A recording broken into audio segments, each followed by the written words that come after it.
you guys ready to get this show on the road? I have the pleasure of introducing this comic. I've worked with him many times. He's a great guy to work with, very funny man. He's the host of the Gold Star Classroom podcast. He's performed all over the country. He was the headlining comic of the Nerd Up Stand Up nerd-themed comedy show. And he is the most educated stand-up comic in all of the world. Stone Tavern, make some noise for Dr. Jerry Jaffe!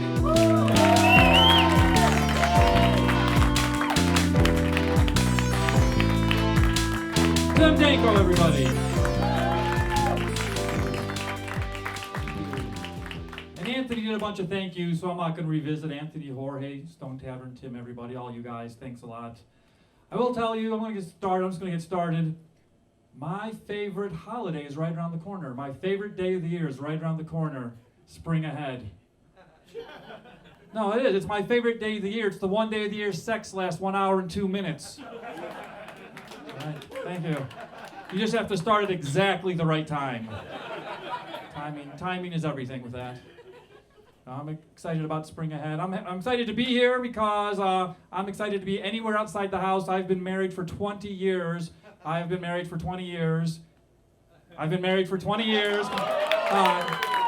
She's in the room. You're helping me get laid right now. Come on. Thank you. Right.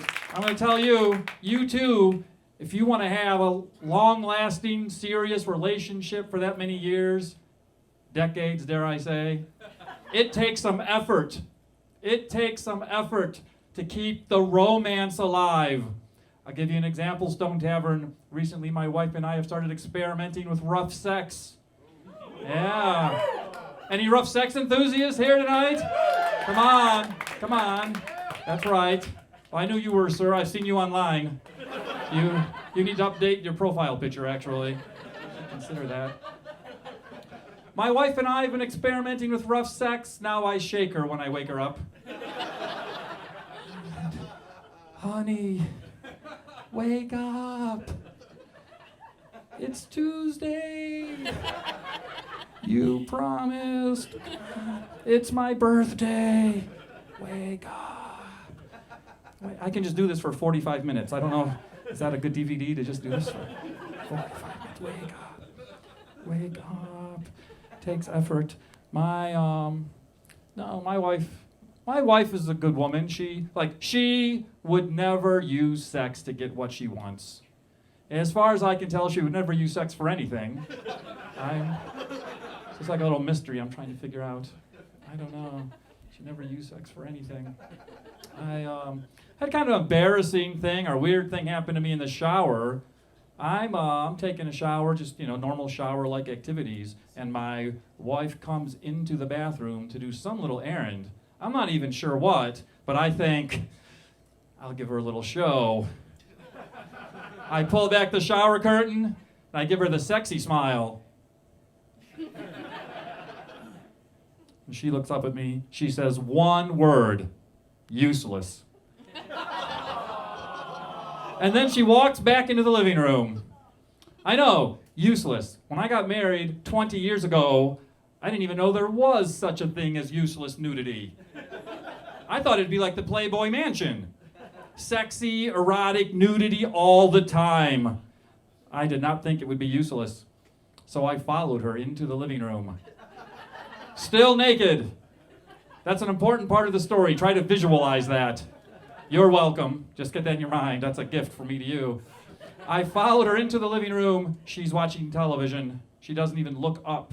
That's right, the Food Network is on. I know, the Food Network is just like female porn. The Food Network is like female porn because the woman will sit there fantasizing about shit she is never going to do. And my wife makes little sex noises while she's watching the Food Network. You know what I mean, like, yes, ooh. I said, honey, why are you making sex noises when you watch the Food Network? But she corrected me. She said, no, I make food noises while we're having sex. So, yes. Now that makes sense. I learned something that day. That's good. It takes effort to keep the romance alive. For example, you might want to try this. Here's a little piece of advice. We've started a sex diary. That's right, I went out and bought a calendar. And any month that we have sex, I circle that month like that. Like that. Any month we don't have sex, we just rip that page out. Just throw that page away. So far, we've mostly just been tearing pages out of the calendar. I'm not sure why I bought one. In fact, for Valentine's Day, she gave me a calendar with all the pages already ripped out. I thought that was very sweet of her. You know, she's thinking about me. I do know how to keep my wife satisfied after 20 years of marriage. I know how to keep my wife satisfied, that's right. My wife is satisfied as long as she does not have to change the sheets. Right, as long as we do not make a mess, she is satisfied. There's nothing more romantic than having your loved one roll over on top of you after an intimate moment and whisper in your ear, "Don't move, I'll get a towel." That's love there. That's real romance right there. If you want your relationship to last for 20 years, it takes negotiation. It takes negotiation, I'm telling you. I'll give you an example. Recently, my wife and I sat down with a piece of paper and a pencil, and we negotiated the list of people allowed to touch my penis. That's right. That's right. I have it in writing now. Number 1, me. Yes, number 1, me. It makes sense. I am the one who touches it the most. I'd be touching it right now, but it's not that kind of DVD. I'm number 1. Number 2, my wife. Now that's more of a legal technicality. You know, it's like an in theory, by appointment sort of thing, but she is number 2. That's it. Number 1, me. Number 2, my wife. Then doctors, nurses. That's it. That's the entire list. Are there any nurses here tonight? And here, thank you. We can talk after the show. I'm all about negotiation. As long as we can come to terms, we can make something work. It'll be good. So I live up near Cleveland now, but I'm originally from Toledo. That is not the appropriate response to mentioning the city of Toledo. That wave of apathy from the back of the room, that was the appropriate response. Growing up, I did not have a lot of money. I have 7 brothers and sisters. We did not have any money when I was a kid. I'll give you an easy example. When I was a kid, I never had a bed to sleep in. Never. It's true. When I was a baby, they used to put me in a drawer. I never had a crib or anything. I slept in a drawer. I don't know if you can imagine that. Socks, underwear, vibrator, baby Jerry. It is like the world's worst junk drawer. Right there. You're just hoping it doesn't get stuck. There's a baby in there. Up, out. That's how you open a stuck drawer. You pull up and then out. Oh, take that out of your mouth. Wash this. It's not a binky. That kid's gonna have a chipped tooth when he grows up. There you go. Thank you. Thank you. When I was in high school, I slept on the living room floor. I didn't have a bedroom or a bed. I slept on the living room floor, which was terrible. My friends could never come and hang out in my room unless they wanted to watch Remington Steele with my parents. That was it. I didn't sleep on the couch because I had an older brother who slept on the couch, but he eventually dropped out of high school, got a job, and moved out, which was great for me because then I got to go on the couch. And that was the happiest day of my childhood. You guys probably had birthdays, Christmas, losing your virginity. I had the couch. Now, did your parents or your mother ever warn you not to eat in bed? Yes? No? No, you're all a bunch of slobs? You don't have mothers? I don't know. I asked because everybody ate in my bed. There were so many spills and stains, it did not matter which side of the cushion we put up anymore. You know, it could be like a lemonade, beer, barbecue sauce, gum, urine, semen. It didn't matter. Well, whichever side we put up, that's what I had to sleep in. You know, I was like, yeah, I hope that's gum. I hope that's gum. I know inner city Toledo probably doesn't sound like that tough to, Kent, Ohio, but I will tell you, as a kid, I was shot. I was about 10 years old. I got shot in the leg, some kind of drive-by or something, I don't know what. Knocked me over. I got up. I ran home crying. My mother called the police. And the police did show up. I am assuming because we're white.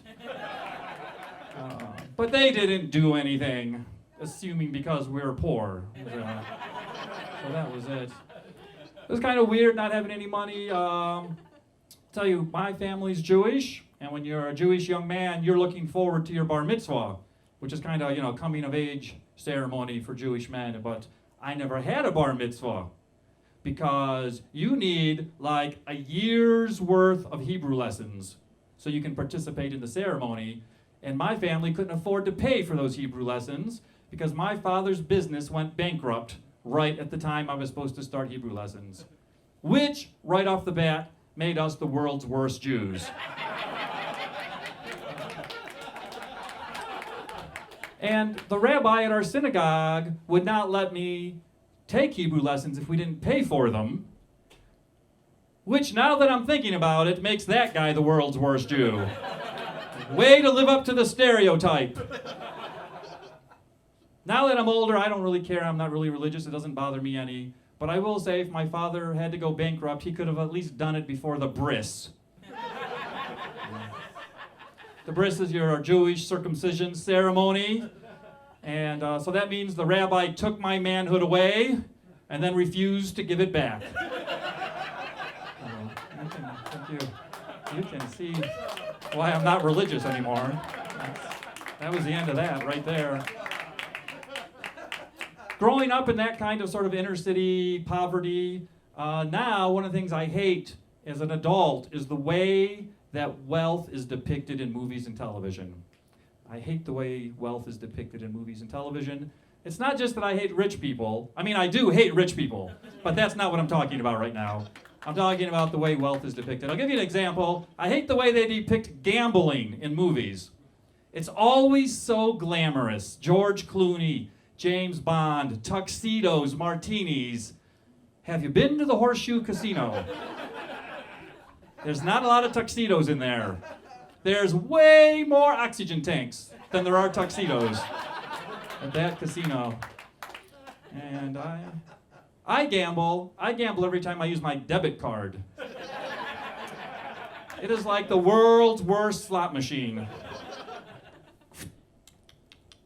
Come on, I know there's money in there. Baby needs a new pair of shoes. That's not just a saying. If they don't accept my debit card, my children will not get new shoes this year. That's how I feel about gambling. So now I'm older, been married 20 years. I have 3 teenagers at home, and it's all about shopping. It is all about shopping. My one daughter, she likes to shop at a store called Hot Topic. You know this store?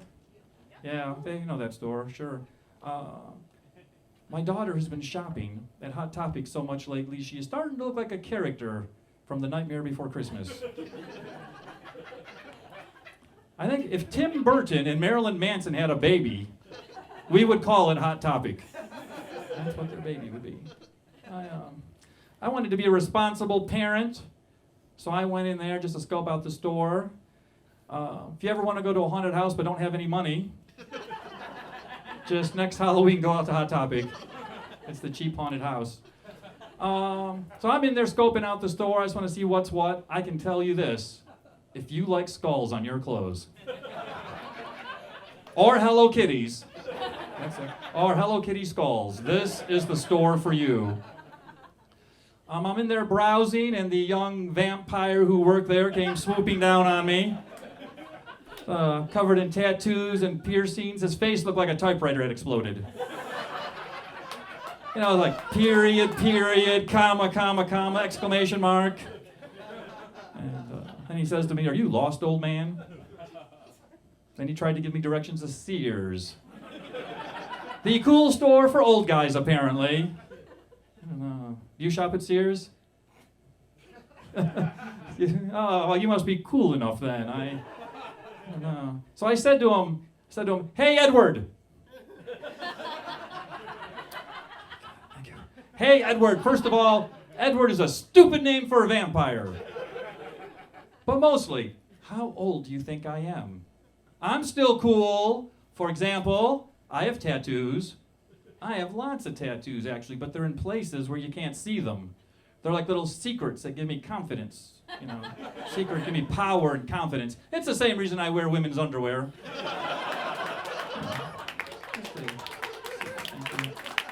And I bought them at Sears, too, so they're comfortable and sensibly priced. I recommend you guys.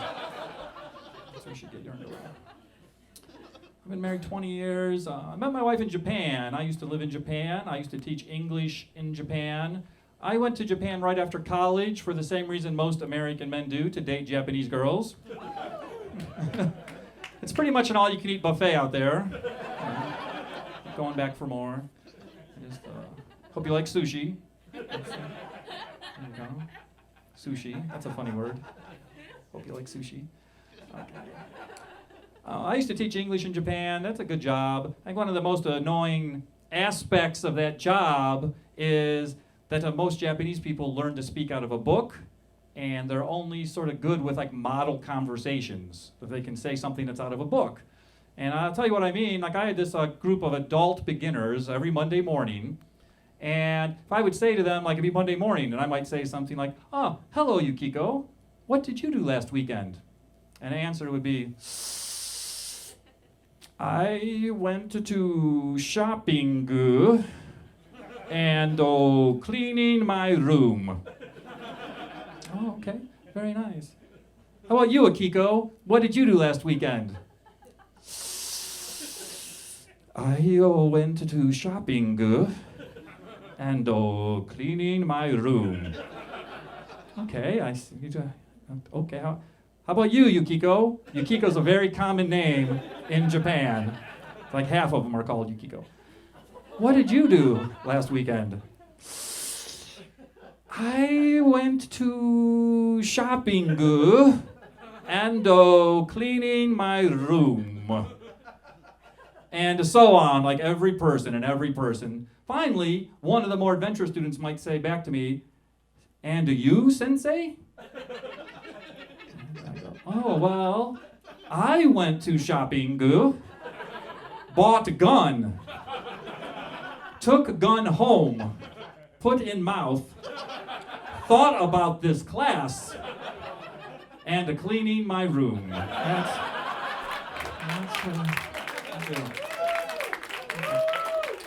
Thank you. One of the funny things, sort of the funnier things about living in Japan is what we would call Japlish.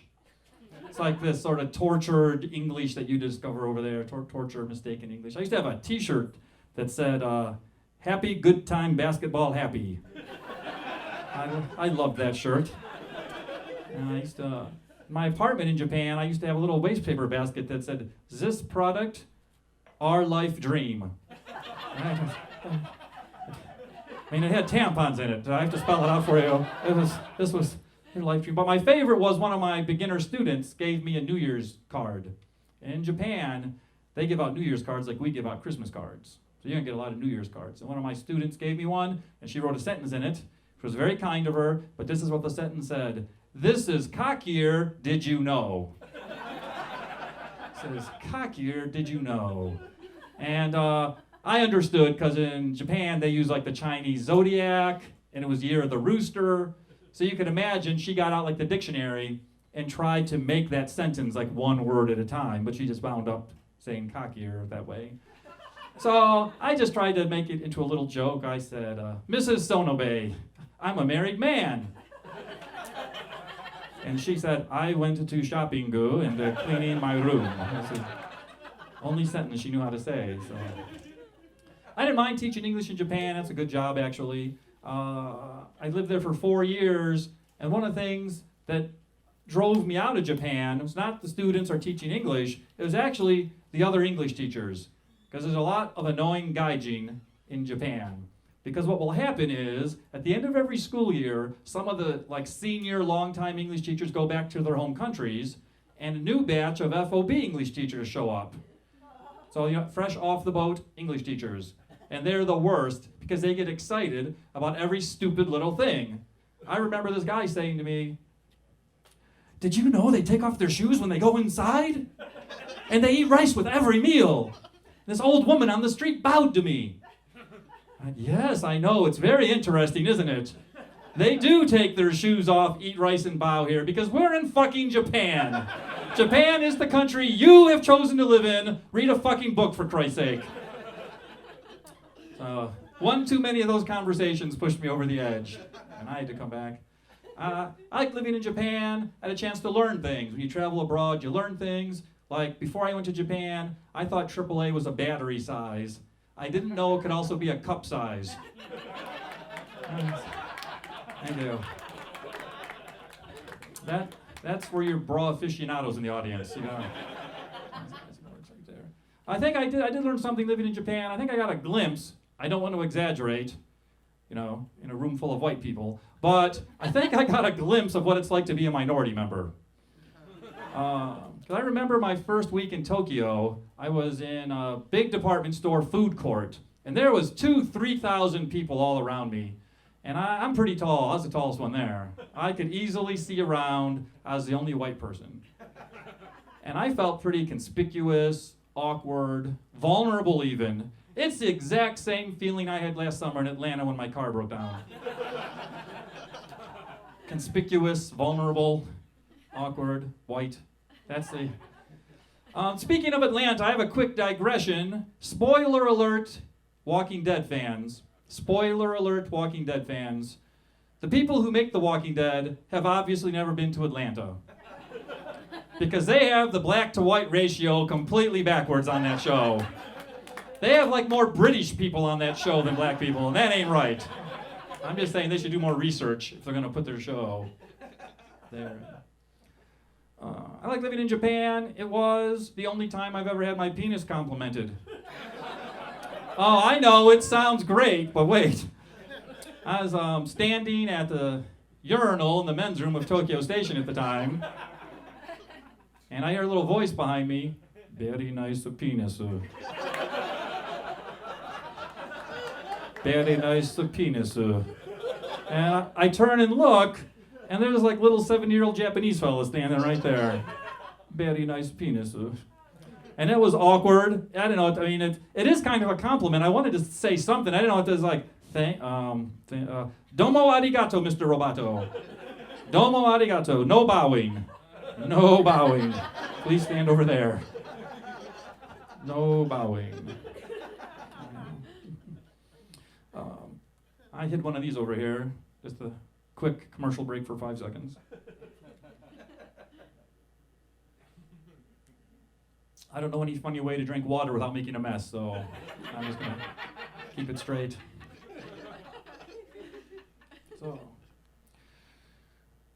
So Tatooine is the white trash planet of the Star Wars universe, am I right? I'm sorry, Tatooine's the white trash. It even has the word tattooing right in it. I mean, that's a sign right there. I definitely would not want to live on Tatooine. You know, they have, you notice this, they have like rockets, spaceships, robots, blasters, flying cars, no televisions. That's suspicious. Uncle Ben's house, no television. Shmi Skywalker's house, no television. Mos Eisley Cantina, no television. I'm not living on any planet where I can't watch Breaking Bad. That's just a basic rule of thumb right there. From that joke, I learned something. I can tell you something. I can teach you something I learned about nerd comedy. Because nerd comedy, I mean, really just nerds are super fans. You know, a nerd is really just somebody who loves something, whether it's Star Wars, Lord of the Rings, their sports team, theater geeks, anything. They love something so much that they know every little detail. They're just the super fan. And I once told that joke at a nerd comedy show and someone interrupted me. This would be like the strangest heckle I've ever heard. But let me ask you this. When I said Mos Eisley Cantina, who knew what I was referring to just then? Yeah, that's the cantina in Star Wars where they go and get, Obi-Wan Kenobi gets Han Solo. All right, well, that's not the actual name of that cantina. Mos Eisley is the name of the city, Mos Eisley Spaceport. The name of that cantina is Chalmers Cantina with a CH, Chalmers Cantina.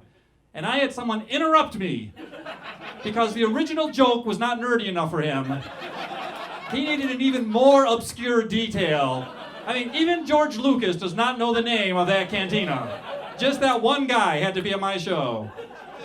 That's nerd comedy. When people start talking about Star Wars and Star Wars fans, there's a thing that comes up a lot. I know it comes up a lot. It's, did Han Solo shoot first? And yeah, so well, I haven't really said anything, but you're welcome to clap then if you like, I guess. I'm old enough, I saw Star Wars in 1977 in the cinema. I saw it 3 times. It's only first movie I ever saw more than once at the movies when I was a little kid. And that movie is called Star Wars, which is a great name for a science fiction action movie. Any 9-year-old kid wants to go see the movie called Star Wars. But later, when George Lucas re-released the movie with all the changes, it actually had a new name. Do you know the name of the movie now? Somebody knows. A New Hope. That is a terrible name for a science fiction movie. No 9-year-old kid wants to see a movie called A New Hope. A New Hope would be a movie about a single mother, played by Sandra Bullock, who returns home to take care of her mother with Alzheimer's. That's what A New Hope would be about. No 9-year-old kid wants to see that movie. No 9-year-old kid wants to see that movie. So that's how I settled the controversy of who shot first. So, in Star Wars, Han Solo shot first. Crappy Sandra Bullock movie, Greedo shot first. So it's all right. We travel, Japan, Asia, Australia. I've spent a lot of time in Europe. And last time I was in Germany, I saw something that you're never going to see in the United States. I went to a theme park, but this theme park was like philosophy theme park. Like everything in this park, every ride and attraction and the food court and everything was philosophy themed. I'm gonna tell you a couple of examples. They had this like attraction called the Either Or Corridor. And that's philosophical, right? Because life's full of decisions. And so you go down this long, dingy hallway, and at the end of it there's 2 doors. If you open the door on the left, there's Honey Boo Boo, which was horrible. But if you open the door on the right, there was Jar Jar Binks. It didn't matter which door you picked, it was going to be horrible. See, that's philosophy for you. That's the kind of theme park this was. They had another ride called the Repetition Drop. Repetition is another philosophical concept, repetition. They would drop you down this long, winding chute and make you watch videos over and over again of Browns games. It was horrible. They all end the same. Actually, just thinking about that, did you see in the news recently, it turns out that UPS is suing the Browns. The UPS is suing the Browns for giving the color brown a bad name. Now their commercial, what can Brown do for you?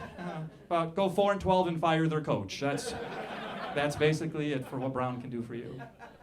They had one other ride, though, that was worse than either of those. They had a attraction called the Room of Dread.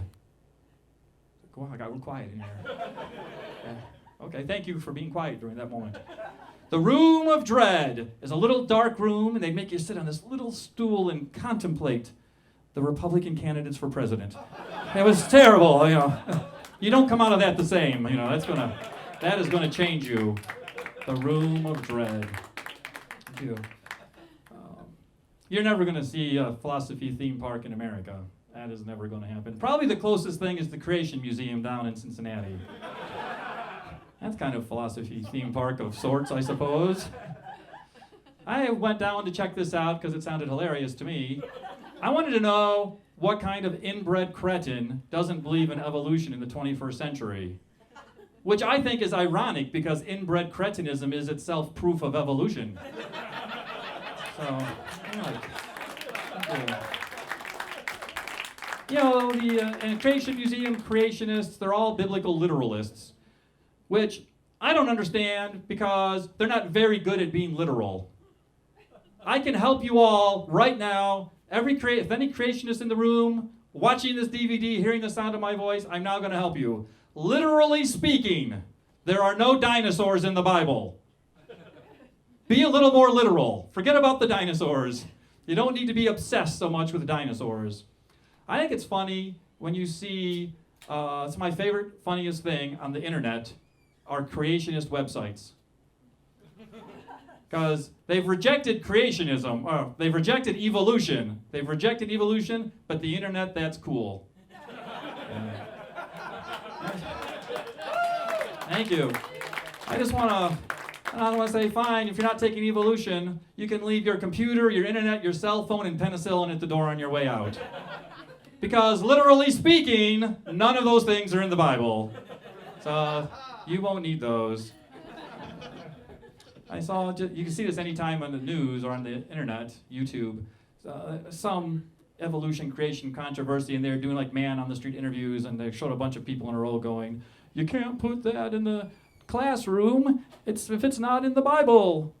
And I just want to say, television, TV cameras, and that dorky hunter's hat you're wearing are all not in the Bible. So give it up. If they want to really be biblical literalists, we can buy them all one-way tickets to Amish Town, and then they can stop screwing up our society. That's all I want. Thank you. Oh, yes. Thank you. All right. That's an applause break, so I'm going to grab this.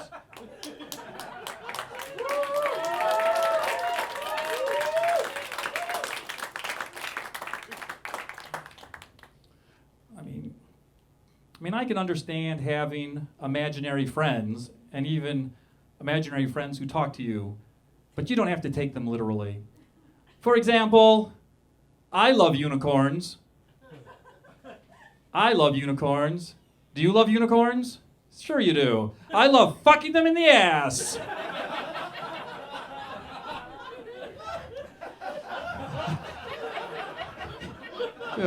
I embarrassed myself on that one. I'm getting red.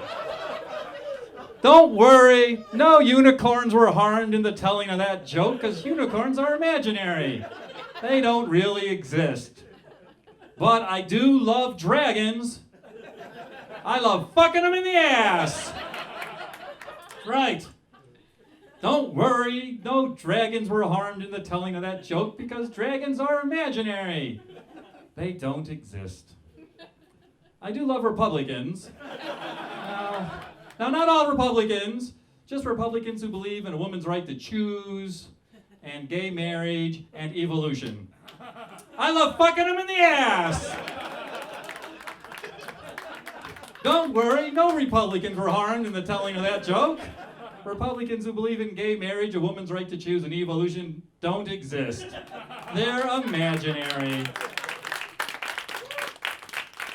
And I love Jesus. You can write the rest of that joke yourself.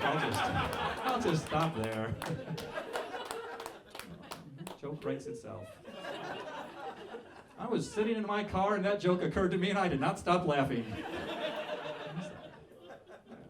And I thought, what a good joke to put on my DVD. Everyone wants to hear me talk about it. And the craziest, religious, extremist, nuts, crazy people. I was in a bar in Cleveland in Lakewood, and this guy wanders in, I guess. I don't know if he was actually homeless, but that was sort of the image, but I don't want to pick on that. What struck me was he wanted to explain to me his big Christian conspiracy theory. The polar vortex was sent because Jesus hates us. The polar vortex was because Jesus hates us. Now, I'm no biblical scholar per se. I'm not a theologian. I don't know if Jesus exists or not. Spoiler alert, he does not. But I don't think if there is Jesus and if he does hate us, making us a little chilly is much of a punishment. I mean, really. There's lakes of fire, pillars of salt. I had to shovel some snow. Is that really the worst punishment? Actually, I've shoveled less snow this year. Because if there's like 3 inches of snow and it's 30 degrees out, I'll shovel my driveway. If there's 2 feet of snow and it's minus 10, fuck it, I'm just not doing that. So actually the polar vortex made my life easier. Maybe Jesus loves me, I don't know, but it definitely made my life easier. So this is the worst Christian conspiracy theory of all time. That's all I'm saying. Just see over here for a second.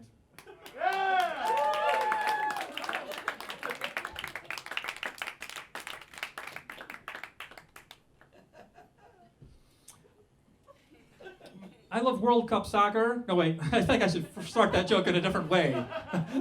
That was not a callback. That was just a poor choice of words. My favorite sport is World Cup soccer. And there's some controversy right now in the world of World Cup soccer. One of the upcoming finals is going to be in Qatar. And the international soccer community is just sort of up in arms about why they would have the World Cup soccer finals in a country. They're asking lots of questions. Why would they have World Cup soccer finals in a country where in the summer the temperature is in excess of 40 degrees Celsius? And this is causing people in America to ask lots of questions. Like, what is Celsius? Is it metric? Will it make my dick look hotter? So this is causing people in America to ask lots of questions. What is Qatar? Are we bombing it? Should we be bombing it? Maybe we should bomb it just to be on the safe side. And of course, lots of Americans are asking, what is soccer? To most Americans, soccer is exactly like communism and inflation, primarily a European problem. I do like World Cup soccer, and I saw that currently Team USA is ranked number 12th in the world. And that's it's very good for Team USA. And I was kind of excited, so I just jotted down off the internet some of the other teams that were still ahead of us. I just want to take a quick look at this. Some of the other teams that are still ahead of us. Oh, like Canada, England, Italy, Brazil, Australia, New Zealand, Japan, Somalia, Madagascar, Saudi Arabia. Wait.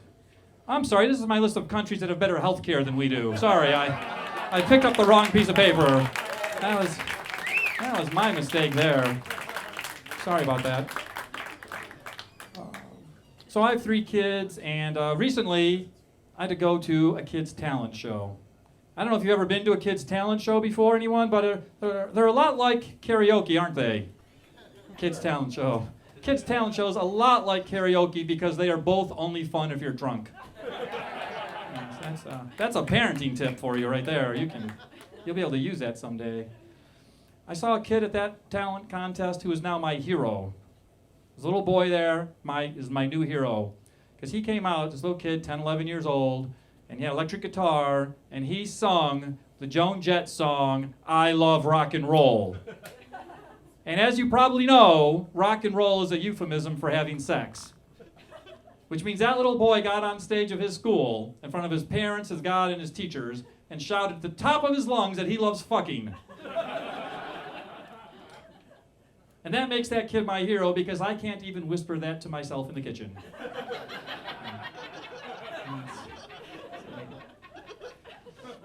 I live up in a sort of rural suburb of Cleveland, and I just want to say I don't think this was a very good talent show. They didn't even have a single Oriental kid playing the violin. I know. It's okay, let it out. It's for the DVD. We want to hear your laughter.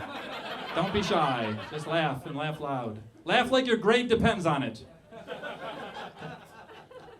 No, actually, I did say that joke to a friend of mine, and he corrected me.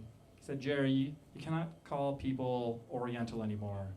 People are Asians. Rugs are Oriental. But I was thinking, because my wife is from Japan, and she doesn't wax. So technically, both still apply. In fact, I'd like to propose to you here today that from now on, we refer to the opposite of a Brazilian as an Oriental. Thank you. And I will add, as a child of the 70s in Playboy magazine, I will also accept throwback jersey. Anyone wearing their throwback jersey tonight? Just a quick survey. Anthony clapped when I said that, so that's a little strange, but I'm not going to ask him to prove it. So, hey, anyone wearing their throwback jersey tonight? Anyone wearing the throwback jersey? Okay. Hey, my wife doesn't mind me telling stupid jokes like that. We met in Japan when I used to teach English over there, and she has a great sense of humor. And so nowadays, Jorge remembers what I forgot. My wife has a great sense of humor. Now when we meet people nowadays, she has her own joke that she likes to tell about me. And I'm going to tell you what that is. So we meet some new people. Remember, this is my wife talking about me. I don't think you very good English teacher. We married at 20 years. I still talk like this. Thank you. Thank you. Now, there's a school at the end of our street that has a signboard.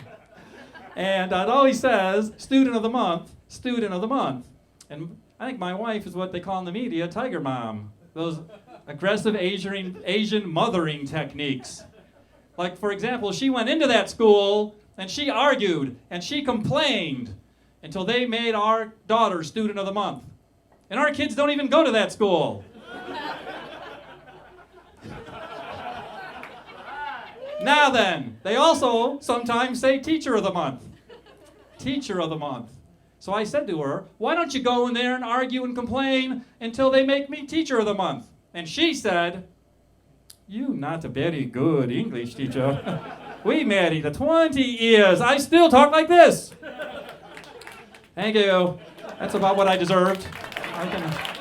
I can accept that. No, let's carry on. Let's carry on. Madagascar, Somalia. Okay. I am a teacher. I teach at a college. And Newt Gingrich was on television recently complaining about college teachers. And don't worry, Stone Tavern, it's not real political, but it did piss me off in a kind of personal way. I just want to tell you what he said. Newt Gingrich was on television complaining that young conservative college students can't speak up in class because their liberal commie college professors might punish them. I know, it's ridiculous. I've been teaching college classes for 20 years. I can assure you and Newt Gingrich, not me, not any teacher I know, is going to punish a student just for expressing conservative ideas in class. In fact, if any of my students were to express any ideas whatsoever, it would be a cause for celebration. Thank you. I would go straight home. Honey, guess what? One of my students spoke. He had an idea. Let's break out the good wine. And I do drink wine at home, but only when I'm grading papers. If you ever had to work your way through a stack of freshman essays, you know exactly what I'm talking about. It's unfortunate for my students, though, because I'm an angry drunk. I know by the end of the evening, I just get so bitter and twisted and jaded, it's like, we're not using comma, dickhead! F! I pass out, half naked, drooling on the papers like there's some kind of pillow. I'm just laying there. Later on, my wife will come in and she'll see me in that state and she'll just shake her head. You not a very good teacher. We married at 20 years. I still talk like this. All right, I'm going to tell you one more story. This is me working towards wrapping up. You guys have been so great. Thank you so much coming out, supporting this, and doing this for us. Thank you. I like to end on this story because I think it really shows the generation gap. I have a 13-year-old son, if you could see his bedroom. When I was 13 years old, I used to have a poster of Farrah Fawcett. That's right, you know the one with the nipples. That's right. My 13-year-old son, in his bedroom right now, he has a poster of Pikachu. Oh, Pikachu. I know, I'm not even quite sure what Pikachu is, and I can only hope he is not using it for the same purpose I used Farrah Fawcett. All right, my name is Jerry Jaffe. Thank you so much.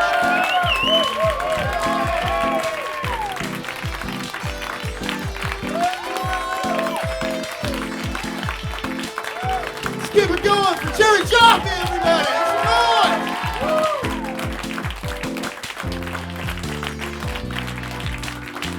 Let's go. Great stuff.